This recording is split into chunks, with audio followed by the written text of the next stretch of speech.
Deputy commissioner और administrator जिला वस्ती ताहा सलीम ने कहा है कि आवाम को साफ शफाफ माहौल की फरहमी के लिए तमाम दस्तयाब वसाइल बरोकार ला रहे हैं।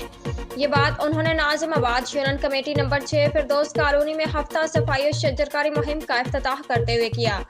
इस मौके पर म्यूनिसिपल कमिश्नर बल्दिया वस्ती Afaq Saeed, assistant commissioner Nazimabad Asim Abbasi, director sanitation Zaheer Ahmed, deputy director बागात नाजिमाबाद आसिफ हुसैन, पाकिस्तान पीपल्स पार्टी के ज़िला मुकामी ओहदेदारान समेत शहरियों की बड़ी तादाद मौजूद थी। इस मौके पर ताहा सलीम ने मजीद कहा कि जिला वस्ती को साफ और शफाफ बनाने के साथ साथ सरसब्ज और शादाब बनाने के लिए जहां यूनियन कमेटी की सतह पर सफाई मुहिम के साथ शजरकारी मुहिम का भी इनेकाद किया जा रहा है, वहीं जिला के तमाम ग्रीन बेल्ट्स के तज़ीनो आराइश के काम को मुमकिन बनाया जा रहा है ताकि जिला वस्ती का हर इलाका सरसब्ज और साफ और शफाफ नजर आए। इस मौके पर उन्होंने अफसरान को हिदायत की कि सफाई का मयार पर किसी भी किस्म का समझौता नहीं किया जाएगा।